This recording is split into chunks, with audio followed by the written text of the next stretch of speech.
ॐ नमो भगवते वासुदेवाय।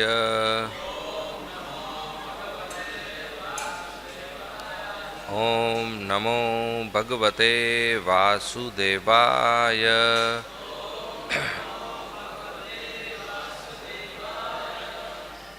So today we are reading from Srimad Bhagavatam, Canto 7, The Science of God, Chapter 11, The Perfect Society, 4 Social Classes, verse number 7.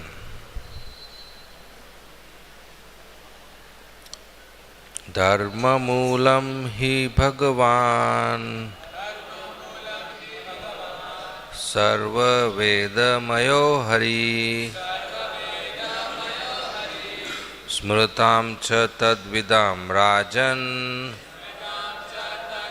Sarva Vedamayo Hari Smritam cha tadvidam Rajan Yena cha atma prasidati Dharma moolam hi Bhagavan Sarva Vedamayo Hari Smritam cha tadvidam Rajan Yena cha atma prasidati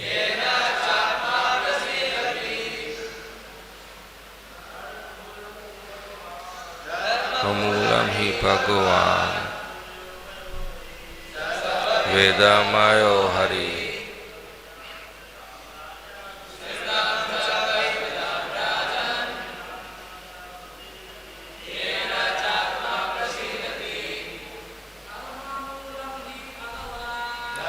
Moolam hi Bhagavan Sarva Vedamayo Hari Smritam cha tadvidam Rajan Yene cha atma prasidhati Dharma moolam hi Bhagavan Sarva Vedamayo Hari Smritam cha vidat radham Yena cha atma prasidhati. Matajis. Dharma moolam, the root of religious principles. He indeed, Bhagavan, the Supreme Personality of Godhead. Sarva Vedamaya, the essence of all Vedic knowledge. Hari, the Supreme Being. Smritam cha, and the scriptures. Tat Vidam, of those who know the Supreme Lord. Rajan, O King.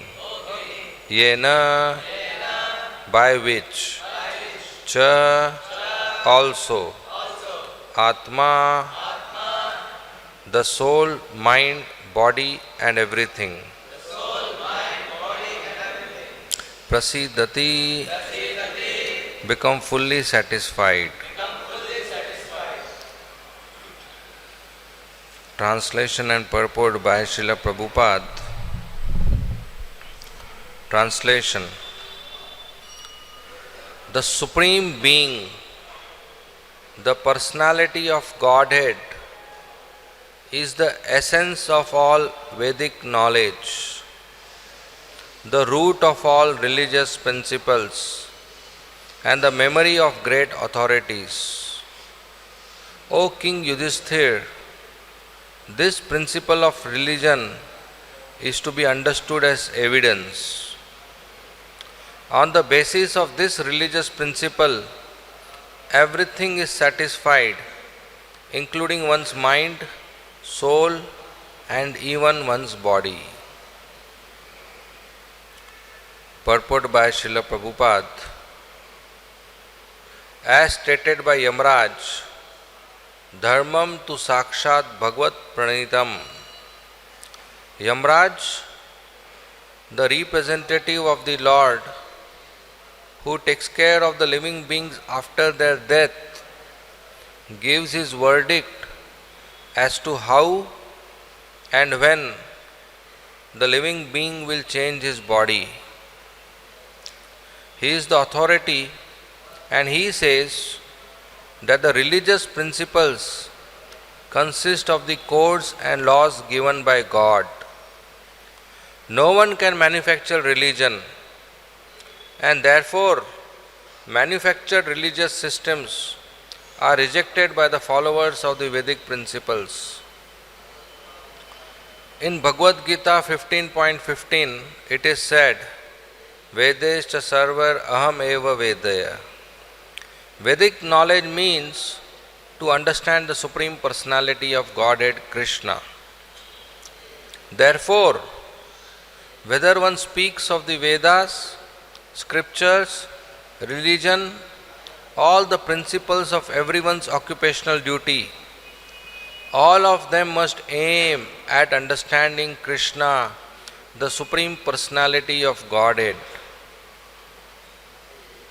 Srimad Bhagavatam 1.2.6 therefore concludes, Savai pumsam parodharmo yato bhaktir adokshaje aetuki apratihata yayatma suprasiddhati.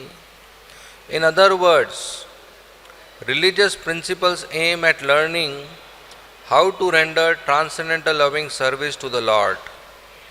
That service must be unmotivated and unchecked by material conditions. Then human society will be happy in all respects. The Smriti, the scriptures following the principles of Vedic knowledge, are considered the evidence of Vedic principles. There are 20 different types of scriptures for following religious principles, and among them the scriptures of Manu and Yajnavalkya are considered to be all-pervading authorities. In the Yajnavalkya Smriti it is said, Shruti Smriti Sadachara Swasya Cha Priyamatmana Samyak Sankalpaja Kamo Dharma Moolam Idam Smritam. One should learn human behavior from Shruti, the Vedas, and from Smriti, the scriptures following the Vedic principles. Srila Rupa Goswami in his Bhakti Rasamrita Sindhu says, Shruti Smriti Puranadi Panchrata Vidhim Vina Aikantiki Harer Bhaktir Utpataiva Kalpate. The purport is that to become a devotee, one must follow the principles laid down in Shruti and Smriti. One must follow the codes of the Puranas and the Panchratriki Vidhi. One cannot be a pure devotee without following the Shruti and Smriti. And the Shruti and Smriti without devotional service cannot lead one to the perfection of life.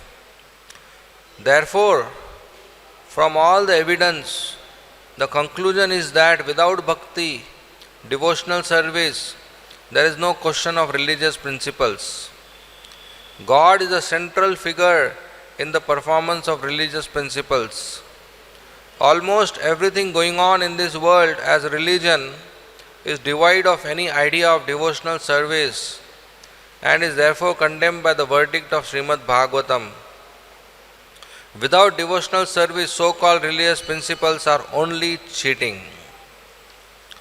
Om Ajnantimirandasya Jnananjana Shalakaya Chakshu Unmilitam Yena Tasmai Shri Gurave Nama Nama Om Vishnu Padaya Krishna Preshtaya Bhutale Srimate Bhakti Vedanta Swami Thinamine Namaste Saraswati Deve Gauravani Pracharine Nirvishesha Shunyavadi Paschatya Deshatarine Jai Shri Krishna Chaitanya Prabhu Nityananda Shri Advaita Gadadhar Srivasadi Gaur Bhakta Vrinda. Hare Krishna Krishna Krishna Hare Hare, Hare Rama Rama Hare Hare. So we are reading from Srimad Bhagavatam, Canto 7, Chapter 11, Verse 7. Translation. The Supreme Being, the Personality of Godhead, is the essence of all Vedic knowledge, the root of all religious principles, and the memory of great authorities. O King Yudhishthir, this principle of religion is to be understood as evidence. On the basis of this religious principle, everything is satisfied, including one's mind, soul, and even one's body. Hare Krishna.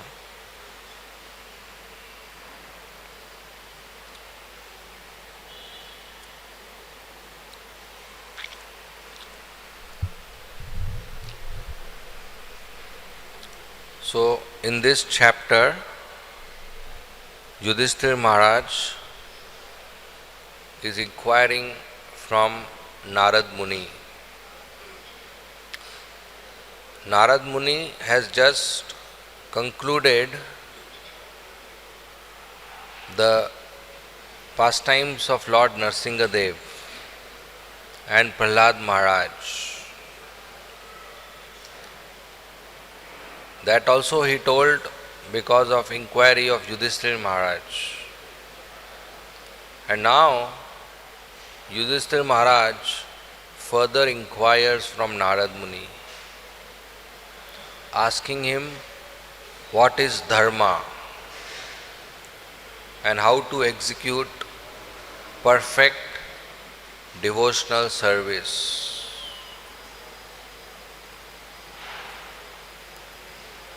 Who is asking? Dharamraj. Dharamraj, Yudhishthir Maharaj, is asking about dharma.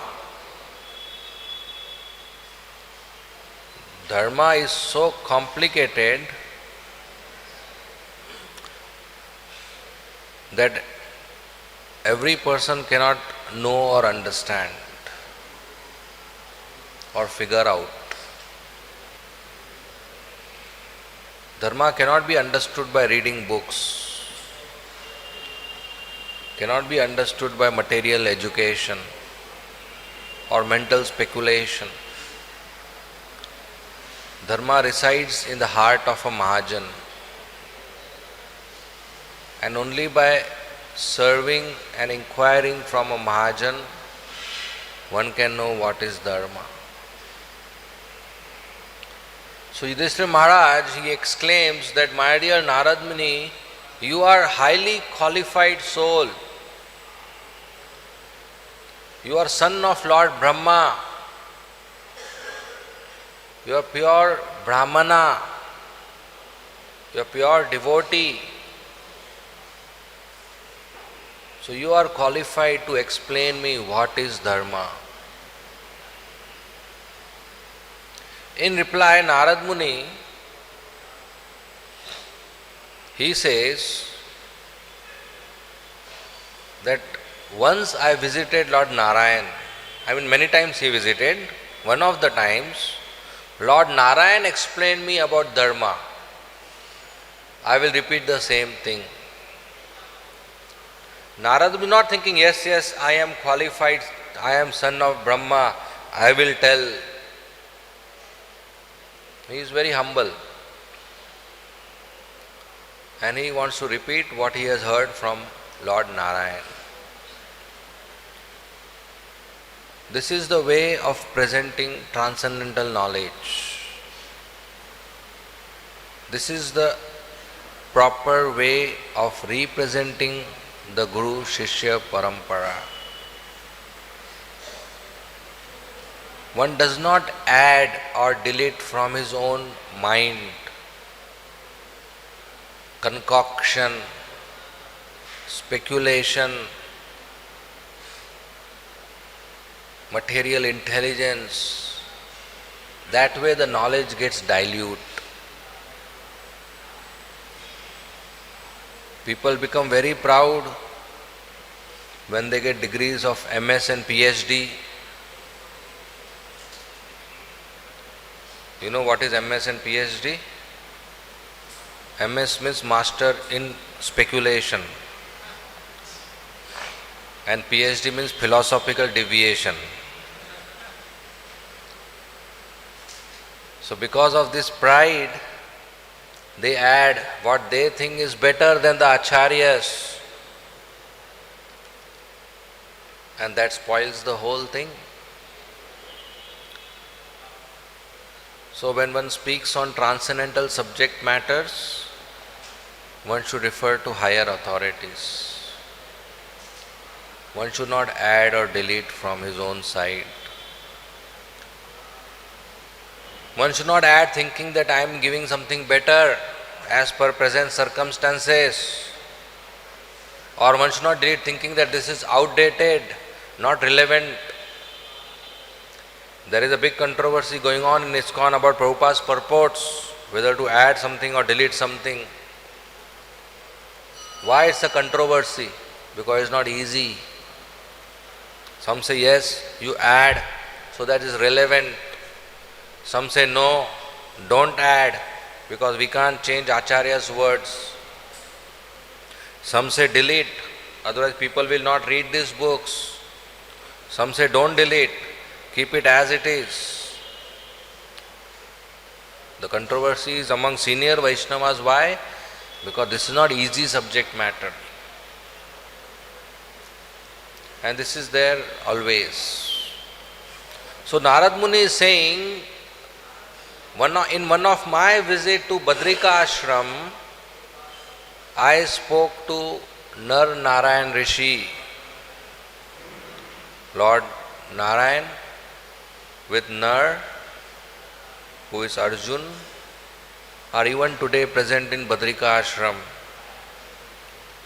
performing austerities for the welfare of the whole society. So when I met them, Lord Narayan in detail spoke to me about what is dharma. So I will speak the same thing to you. And before even speaking about dharma, Narad Muni makes it clear that Lord Narayan himself is dharma moolam. He is the root of dharma.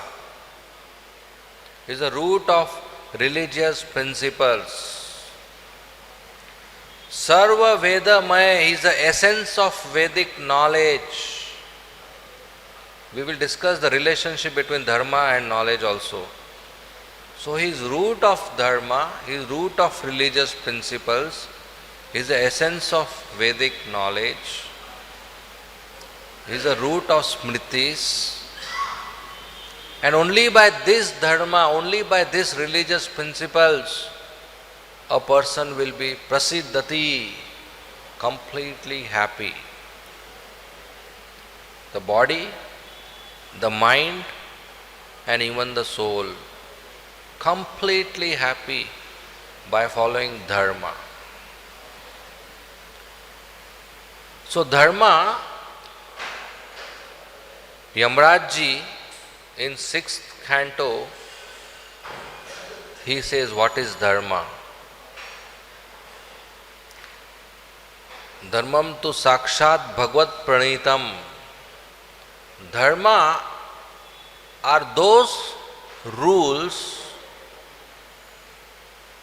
which are given by Bhagavad Pranitam, which are given by Bhagavan, Sri Krishna. It is very essential to follow dharma. If we don't follow dharma, we will not get success in life. Imagine there is a cricket stadium full of audience. Two teams, match going on. and a new batsman comes in front of the stumps and he hits the ball. The ball goes far and he runs in between stumps 3 times. What will he get? 3 runs. And the captain will be happy and the audience will clap. Say, Shabash, very good, good boy, bravo, keep it on. And this is new, first time so many claps he got. First time somebody clapped on his achievement, he's very happy. So next day this batsman comes again in the stadium. Of course nobody is there, but he comes. And now he runs 10 times between the stumps. What does he get? Nothing. Right? How? Yesterday he ran 3 times, he got 3 runs. Today he ran 10 times, he should get more. 10 runs. Clear mathematics. You didn't study maths? Why he doesn't get anything? He ran. Why he doesn't get anything? Who will tell?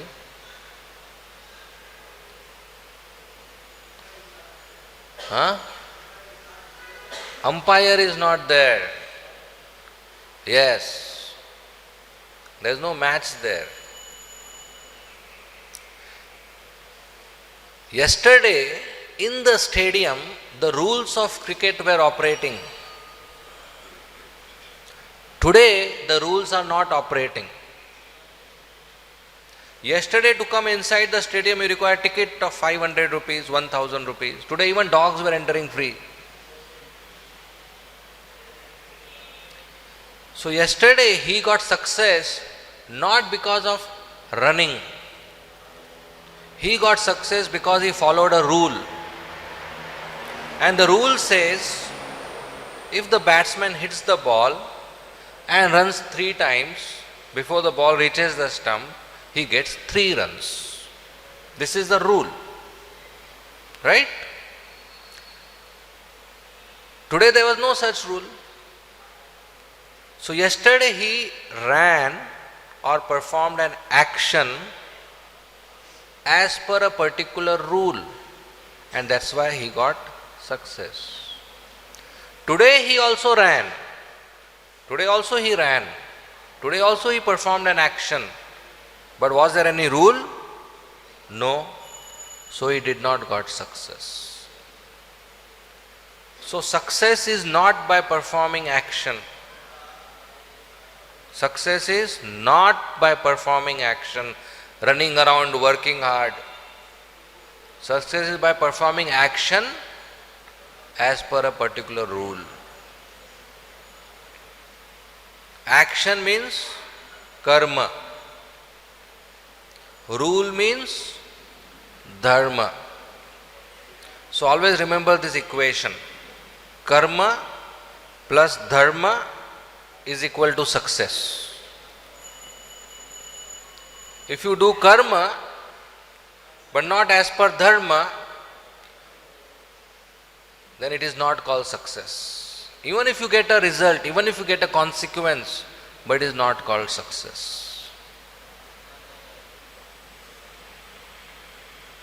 Like somebody steals, he did karma, he got money, that's not called success, even though he got a result. Why? Because he did adharma. Whole life in school and college we study how to do karma, skills, engineering, management, doctor, lawyer, karma, all karma they study. Dharma they don't study. They don't study dharma. So they are not successful people. They are not our role models. They know how to do karma, but they don't know what is dharma. They don't perform their duties as per dharma. So they are not successful. How can you not be successful? You are a doctor, you are a manager, you are having an office, you are having a car, you are having a bungalow, you are having a nice family, you are having good salary, few lakh rupees per month, good name in the society, good promotion, everybody respects you, and you become dog next life. Is this success? No. This is not success by becoming dog and cat, or lizard and mosquito, or fish and bird. This is not success. Success cannot come without following dharma. Another example, suppose there is a boy and a girl. They stay together and they have a child. And another scene, there is a boy and a girl. They marry and stay together and they have a child. Both the situation is same, they are having a child. But do the society look both of them in the same way? No. The boy girl who married and got a child, they will be given gifts, ashirvad, cash, invited to the house, blessings, pomp, ceremony, respect. And the girl boy who didn't marry and got a child, they will be neglected, ignored, abused, insulted. Nobody will go to their house, nobody will invite them. So big difference. Why the society's response is so different, so extreme in both the cases? In both the cases they got a child. Why such a extreme response? In one place she will be called Bahurani, other place she will be called prostitute. Right? Veshya. Why difference? Because dharma. In one place there is no dharmic activity. In other place there is dharam vivah. There is vivah samskar. So one place she is called prostitute, another place she is called dharam patni. Such a big difference in the society because of dharma. So we have to follow dharma. But how do you follow dharma when you don't know what is dharma? What is my dharma? I should know. Then I can follow dharma. If I don't know dharma, if I don't have knowledge of dharma, I will not follow dharma. And if I don't follow dharma, I will not be successful. This human form of life will go waste. I will go to hellish planets. I will go to lower species. I will disturb the society. I will do whimsical activities. So I should know what is dharma. And this dharma is made only by God, only by Krishna, Bhagavan. Nobody else can make dharma. If you don't know what is dharma, but you know the author of dharma is not God, just reject it.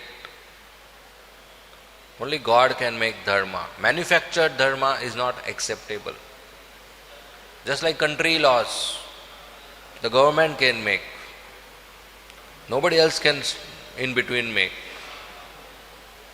That is not acceptable. If I take a board, paint no entry and go and put it on the highway,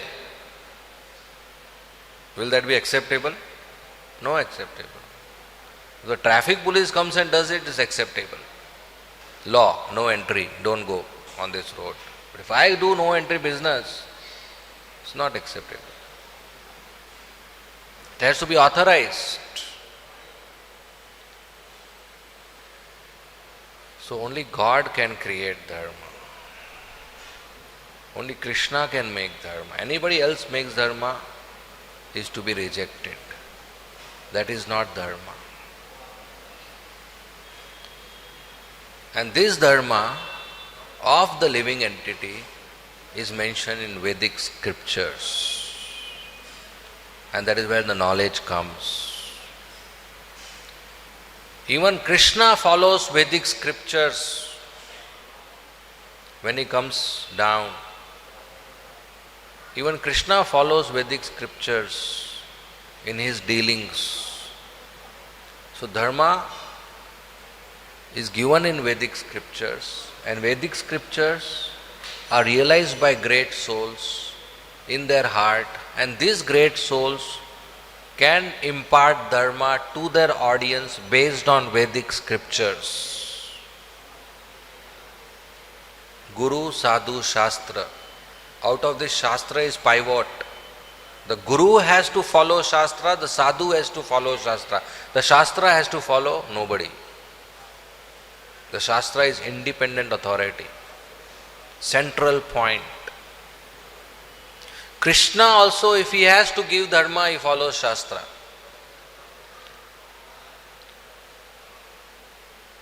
So Krishna gives this Vedic scriptures, Krishna gives this Vedic knowledge. He is the author of this Vedic knowledge and he is the goal of Vedic knowledge. He is the essence of Vedic knowledge. So dharma is closely connected to the knowledge of Vedic scriptures. Even if Krishna comes and gives knowledge which is not as per Vedic scriptures, we can reject it. For example, Krishna comes and says, "My dear people, I am not God."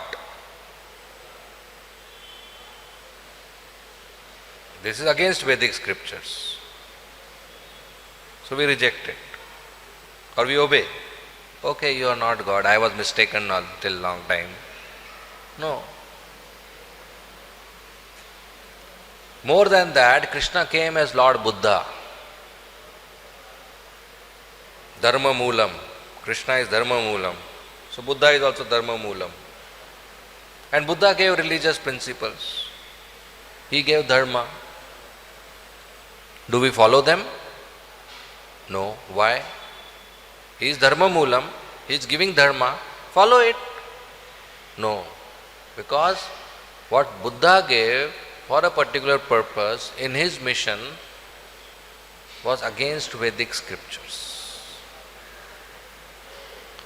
And we don't go against Vedic scriptures. So what Buddha gave, Lord Buddha, is not bona fide.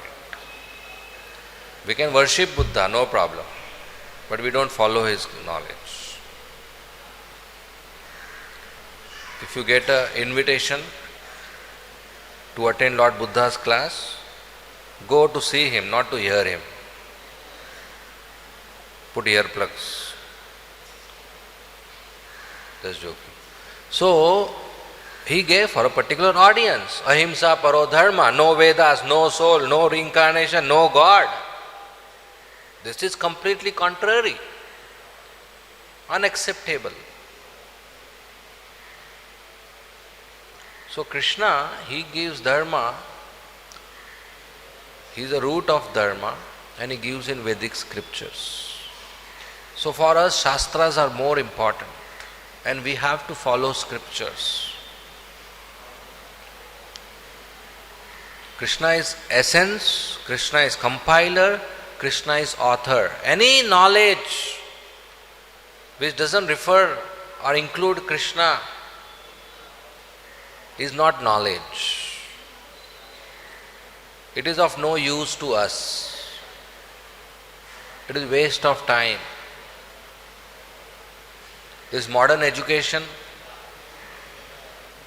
what they teach, physics, chemistry, biology, microbiology, economics, accounts, bookkeeping, history, geography, so many mathematics. They don't teach about Krishna. A person by reading those books doesn't become Krishna conscious. This Jad Vidya, useless. This is not knowledge. Even after getting bachelor's and post-graduation degree, people are still ignorant. They don't have discrimination between truth and falsity, reality and illusion, spirit and matter, right and wrong. Then what is the use of this knowledge which just makes you gada, donkey? What is the use of this knowledge? Srila Bhaktivinoda Thakur says this Jad Vidya makes you donkey, makes you gada, makes you dog. It's actually dog running around with a degree. Please give me job. At the end of 4 years or 6 years, what you get is a paper called certificate. And what is written on that? So and so is a qualified person, please give him a nokri. He is a good noker. He will shake his tail, he will say, Tommy sit, he will sit. Tommy get up, he will get up. That's what they write in biodata. I will be a good team player, I am ready to work overtime, I am very enthusiastic to learn new skills. What actually you are saying, you will be a good dog. Whatever you say, I will do. You say sit, I will sit. You say bark, I will bark. You say smile, I will smile. I will be a good noker, give me nokri. In plain language. So what you are becoming after years of study is a qualified servant. That too on material platform. That is the purpose of life. That is why a child takes birth. That's why he goes to school and college, university for 25 years or 22 years or 27 years to get a certificate that he is a good servant. Arey, we'll train you in 5 months to be a good servant. Just come here. Right? Our training is much better. You can become a good servant in 6 months, 1 year. That's easier. So that is, Prabhupada called this slaughterhouse, modern education system. Slaughterhouse, it is slaughtering the soul. It is slaughtering the very essence of human form of life. By working in these industries and factories, the noble aim of life is finished. The noble qualities are finished. The soft qualities are finished. People become hard-hearted. They become impersonal. It's all finished. A young person goes to an MBA institute and becomes a qualified manager, then is appointed in a company with a big salary as assistant manager, and below him are employees who are at the age of his father, working there since 20-30 years.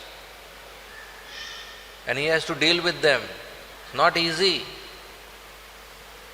Because his Indian values, if he is Indian, are taught, teach him, you should respect seniors people. You should respect those who are higher than age.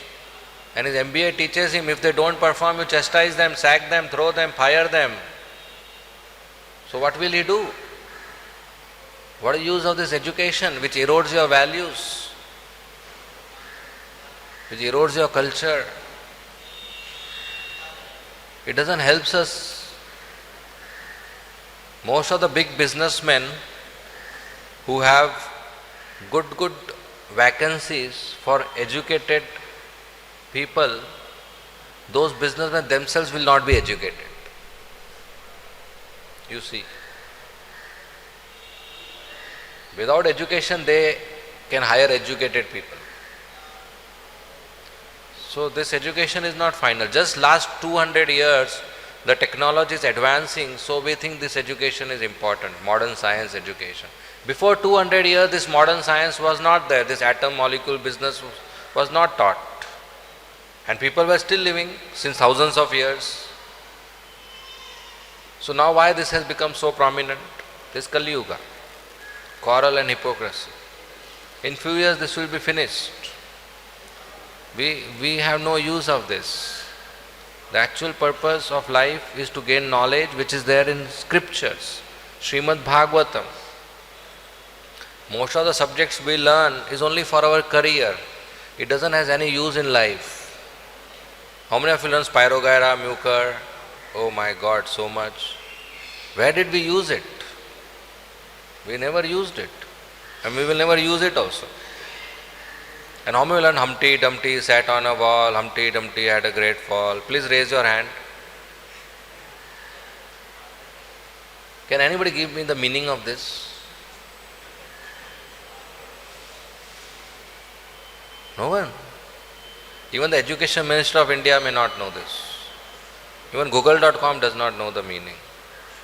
Because the person who wrote this poem died and the parampara didn't continue. So as of today, on this earth planet, nobody knows the meaning of this poem, but still in the syllabus. Humpty Dumpty sat on a wall.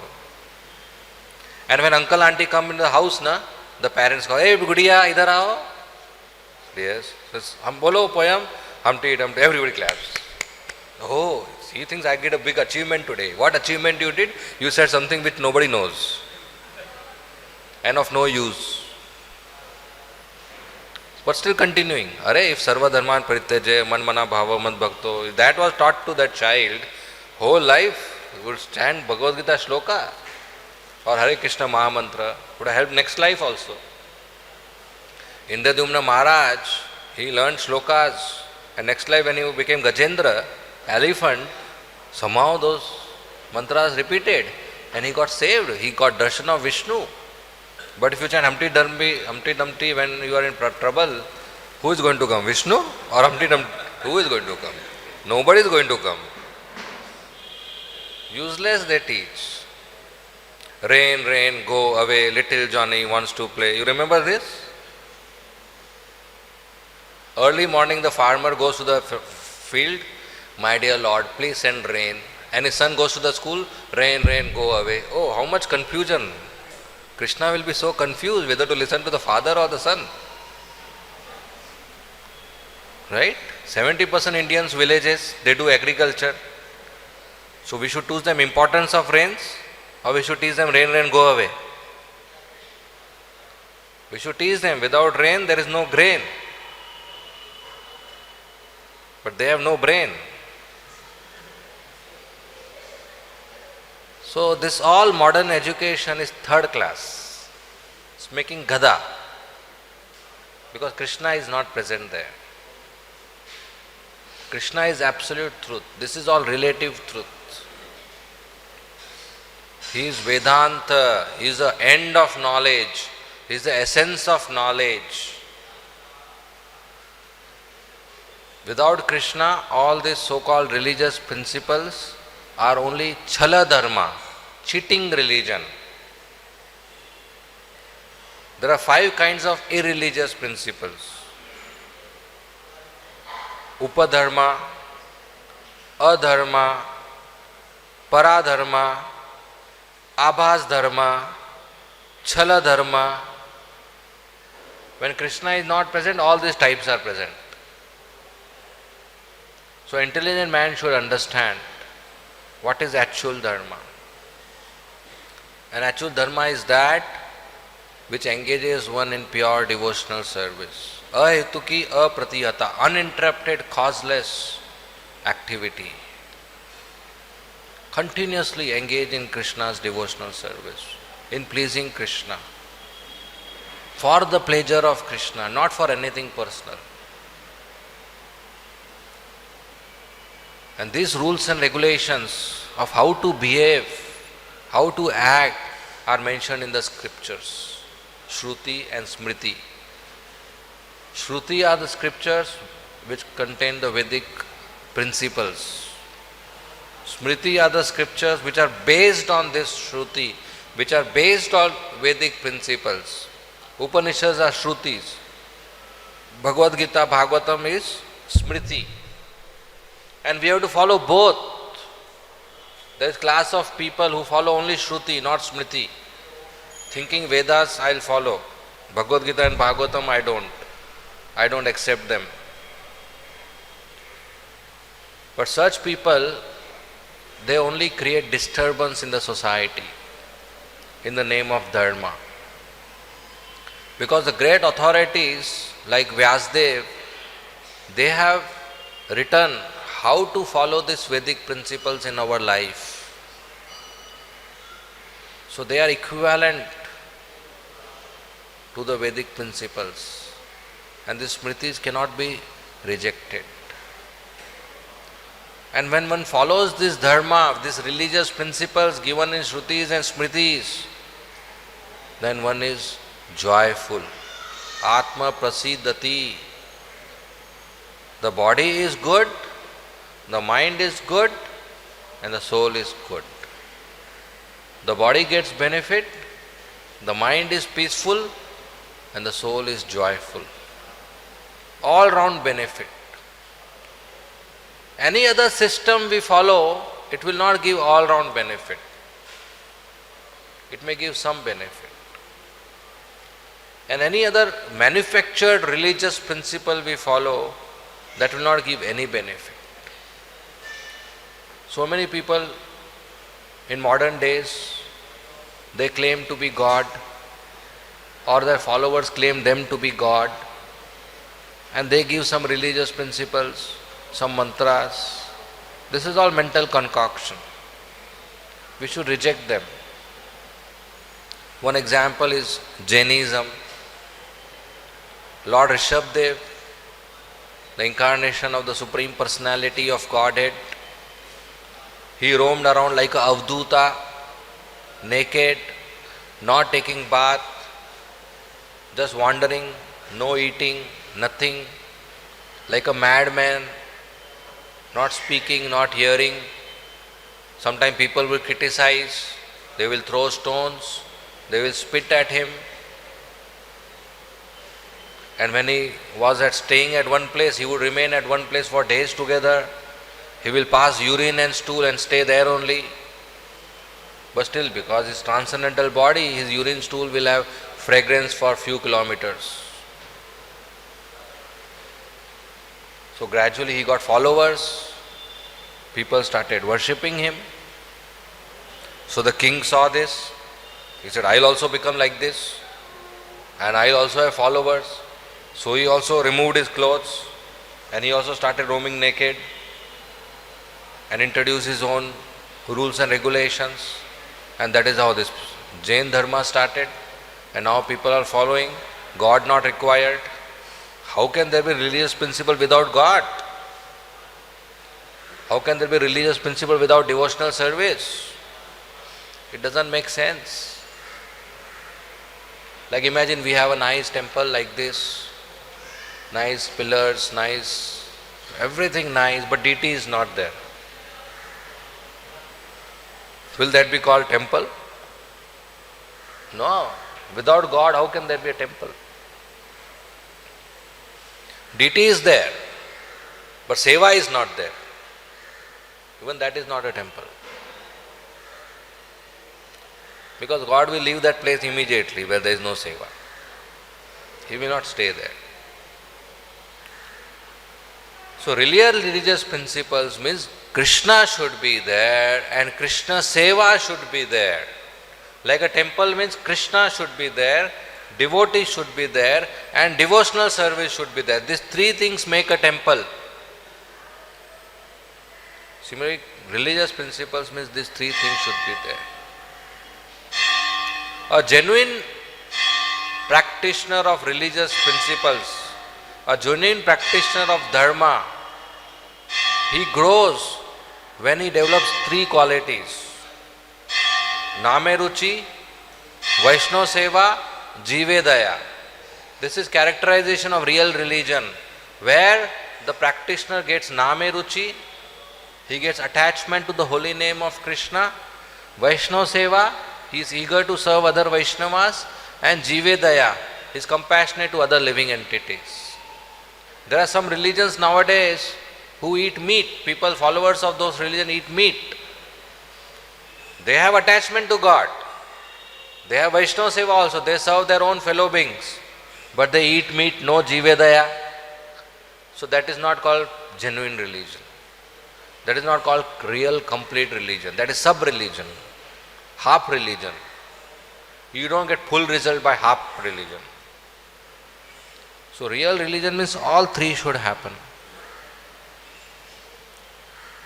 So anything which is unfavorable or opposed or obstructing real religion is rejected. Srimad Bhagavatam rejects it as Kaitava Dharma. In fact, Dharma, Artha, Kama, Moksha, which is very popular, Srimad Bhagavatam is above all the four. Srimad Bhagavatam talks about real Dharma. Real Dharma of the living entity is Nityadas. Jivera Swarupa hoy Krishnera Nityadas, eternal servant of Krishna. Anything less than that is rejected. Anything less than that is thrown out. Our natural constitutional position is to serve Krishna. So we should do that. We have given our life to Krishna only for His seva. So we should do devotional service, we should chant, we should read, we should hear, we should preach, we should do our seva. then we are following dharma. If in the name of dharma we do something else, then that is chala dharma. We are cheating. We are cheating whom? People? No. We are cheating ourselves. We are thinking we are following everything nicely to show others, but actually we are cheating ourselves. So we should be thoroughly honest, very honest in our regulative principles, in our rules and regulation. Krishna is sitting in our heart right inside as Paramatma. He knows what we are doing and He also knows what we are not doing.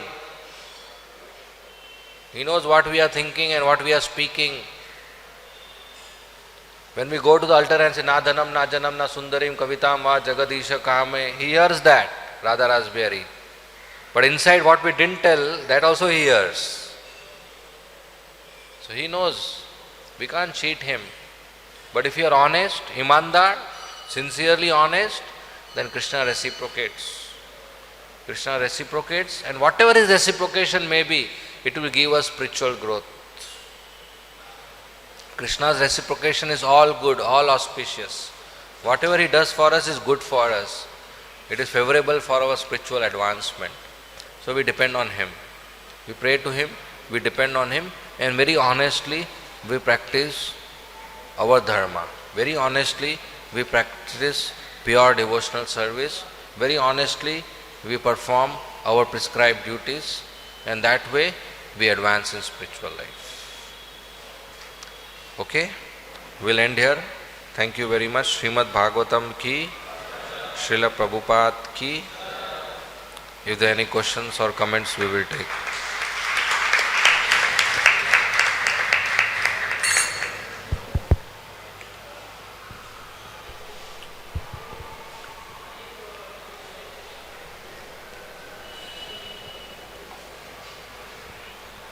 Hare Krishna.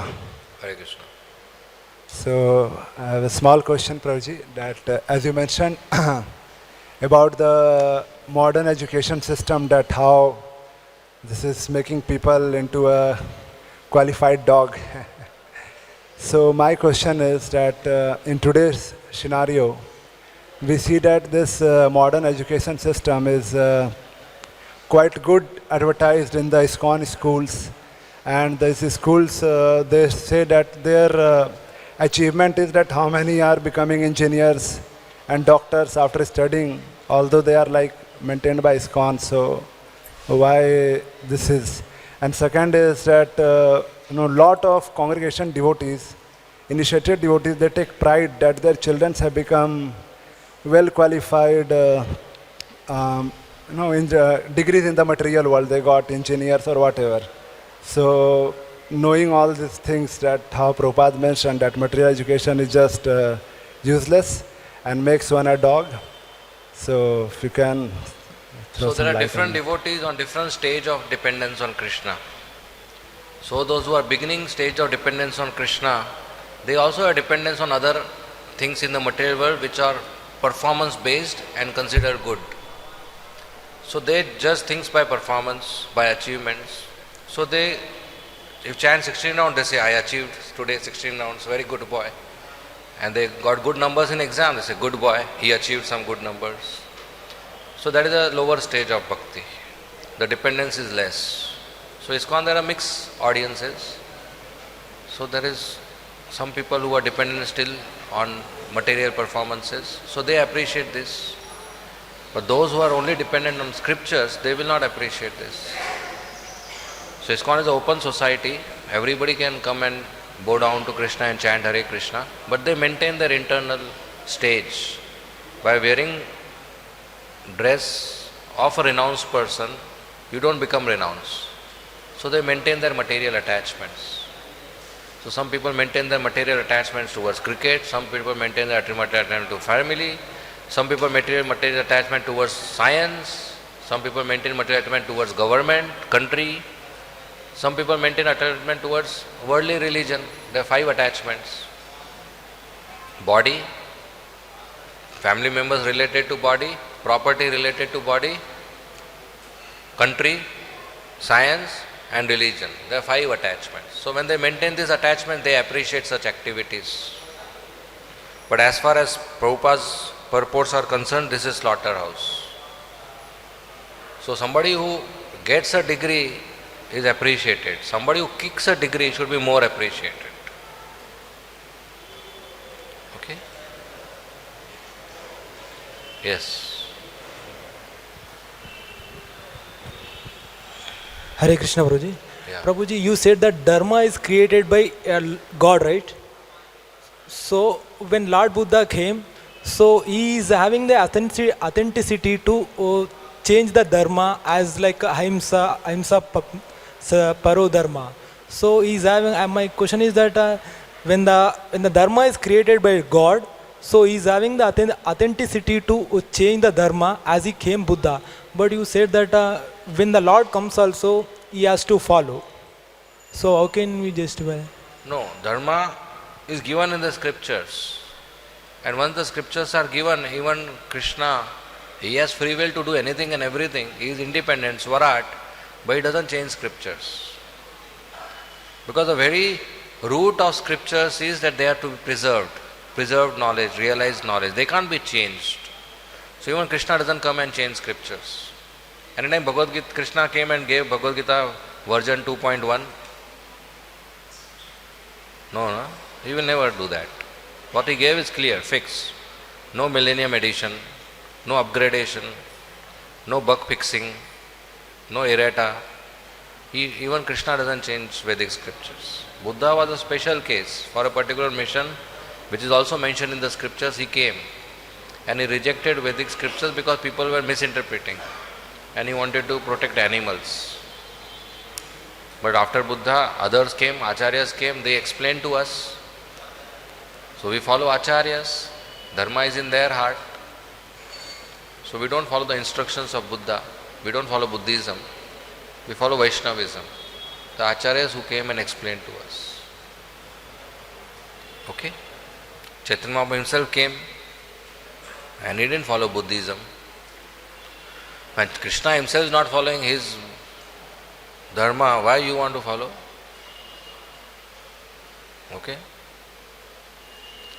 Yes.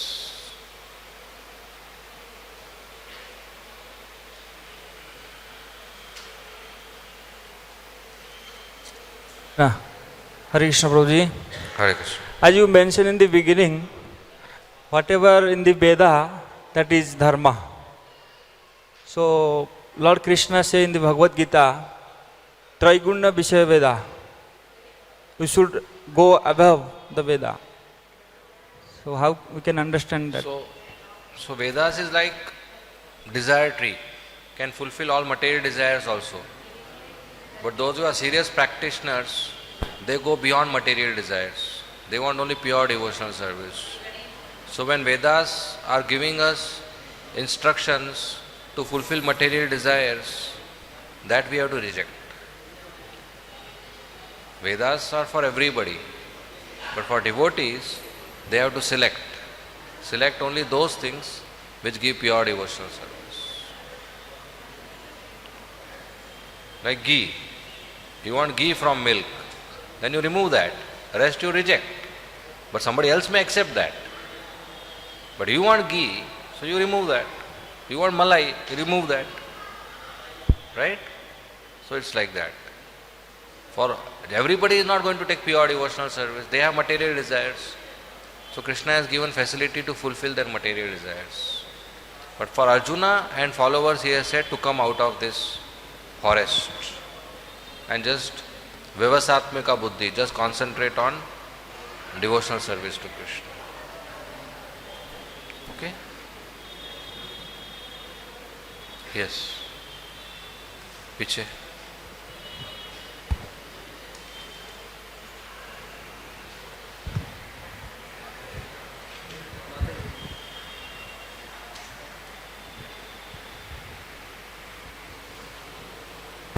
Hare Krishna Prabhu. We've heard that in the scriptures, sometimes there has been some addition, what they call extrapolation. I am not clear. Yeah, I heard that from the Vedic scriptures, sometimes there has been additions what they call extrapolations. How will you be able to distinguish from the original from what was added by scholars or invaders? So, I still didn't get completely. You're saying some extrapolation Yes. and some interpretation. Extrapolation and additions. Okay. So how are we going to distinguish what's the original and what has been added? So, we don't have access, and general people don't have qualification to do this. So we follow the spiritual master, and in ISKCON we have founder Acharya Srila Prabhupada. He has selected the instructions from all the scriptures and given what is relevant to us to be followed in particular time, place, circumstances in present modern life. So we stick to Prabhupada books and we follow. Because everybody is not qualified to go to the original scriptures and understand the language or understand the interpretation. So the Acharya comes, he gives, Prabhupada has given, nectar of devotion, Rupa Goswami has given. From all the scriptures only he has collected and given 64 items of devotional service. Do this, do this, do this.